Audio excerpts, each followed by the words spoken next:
Paolo Avellino, ayaw nang itago ang relasyon kay Kim Chu. Totoo na nga ba ang hashtag KimPao?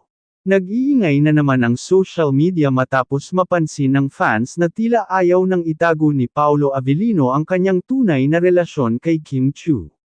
Sa kabila ng matagal na espekulasyon, tila mas bukas na ngayon ang aktor sa pagpapakita ng kanyang tunay na nararamdaman, at ito ay hindi nakakaligtas sa mata ng publiko. Paolo, mas palaban na pagdating kay Kim. Sa ilang public appearances, kapansin-pansin ang mas sweet at open na si Paolo tuwing kasama si Kim.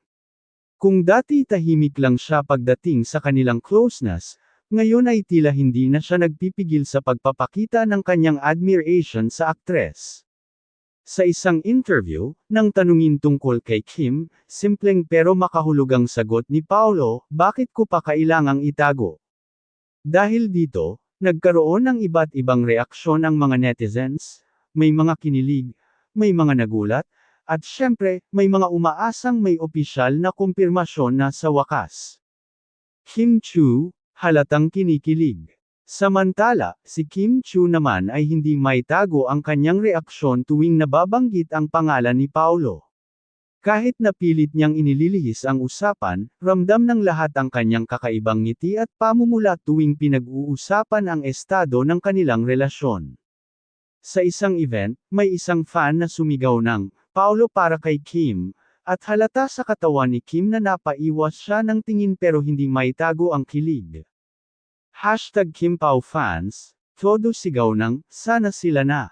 Dahil sa mga recent na ganap, muling nag-trend ang hashtag na hashtag KimPao, at marami sa fans ang hindi na mapakali. Paolo, kung mahal mo talaga si Kim, ipaglaban mo na. Kim, bakit parang hindi mo na rin maitago? Aminin mo na kasi. Ang tagal naming inantay to. Sana official na soon.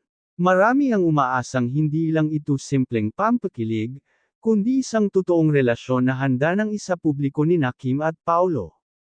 Ano nga ba ang totoong score? Hanggang ngayon, wala pang direktang kumpirmasyon mula kina Paolo at Kim. Ngunit sa mga kilos, tinginan, at pahayag ng aktor, mukhang hindi na magtatagal bago natin malaman ang buong katotohanan. Ano sa tingin mo? Totoo na ba ang KimPao love story, o isa lang itong malalim na pagkakaibigan? I-comment ang inyong opinyon.